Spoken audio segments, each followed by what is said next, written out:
Hello and welcome to this tutorial for RPG Maker VX Ace. Today I will be showing you how to create skills that last for a certain number of steps and how to create some common events to go along with those skills so that they provide a visual aid. Today's example is going to be stealth, and what my skill is going to be doing is it will last for 25 steps, and then it will also make the character somewhat transparent so that we can see that the effect has taken place, and then of course that effect will end after the 25 steps. Now once you've created your skill and given it the general settings that we have here, magic point cost, we need to create a couple of effects for it, and the effects that we're going to be creating are we're going to add a state, and then we're also going to add a common effect. The first thing that we add as far as states is the state of party ability and encounter none, and that's a very easy thing to add. You're just going to double click, you'll select other, and down here in the party ability they have a couple of different options, but encounter none is basically what we're going to take.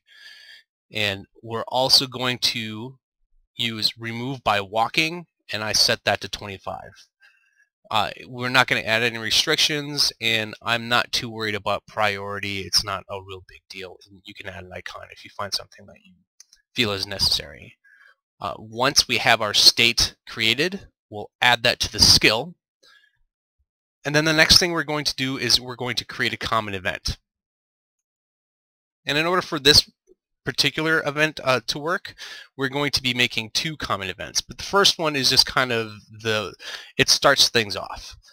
And once again, I've named this stealth. I just keep everything the same so I know which skills and common events are going together. There will be no triggers, as the trigger is actually going to be on the skill. Once you cast it, it's going to run this common event. You will not need a conditional branch like I have here. The reason I have a conditional branch is because there's particular points in my game where I want the ability to work, and I don't, and other areas that I don't want it to work. In this particular example, in the internet, people will be able to use this, what is actually a program, and in the internet to make themselves look invisible.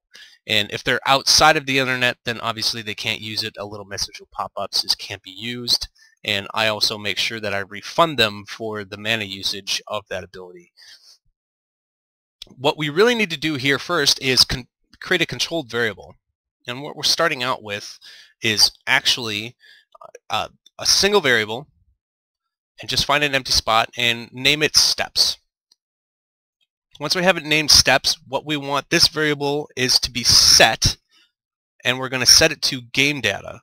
And the game data that we want to set it to is actually located right here in other, and it's going to be steps. And what the game actually does is it counts the number of steps that the character has through the entire game, and that's what we're going to be using in order to create our counter. But to start that, this is the steps that we're going to have to take. So once you have the controlled variable set to steps, then we can kind of get to the effect, which in this case we're going to set a move route, and we're going to make sure that we have the player selected. It should be, but just make sure that the player is selected, and we're going to change the opacity. And opacity starts out at 255, and I went to 125, which was right around half, and it seemed to work pretty good. So we'll set the opacity at 125.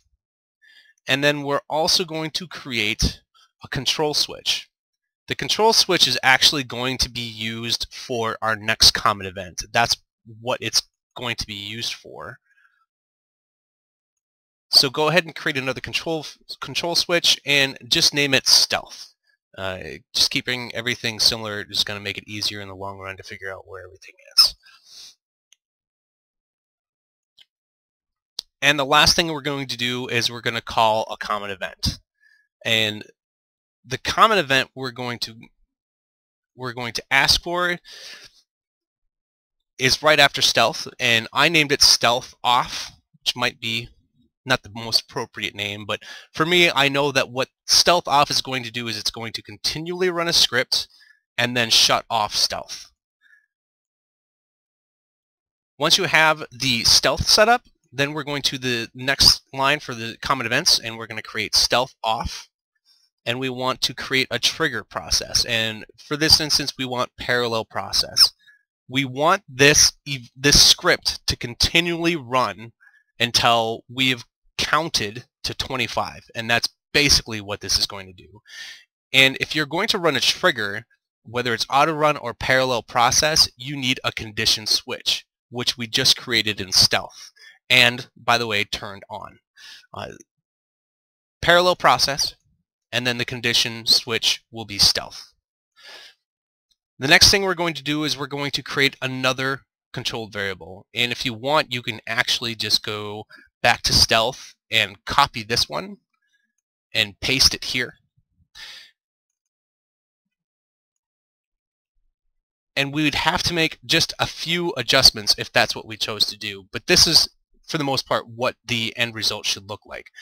We're actually going to create a new variable. We don't want steps. We're going to go down one more variable and create another one called steps taken. And that is also going to be set by the same game data that the original variable was.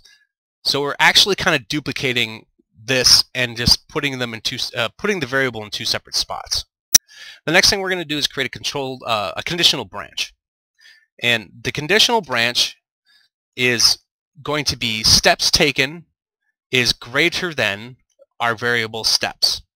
And basically what it's asking is, once the steps taken once this number is larger than this number, then it will start running the rest of this script.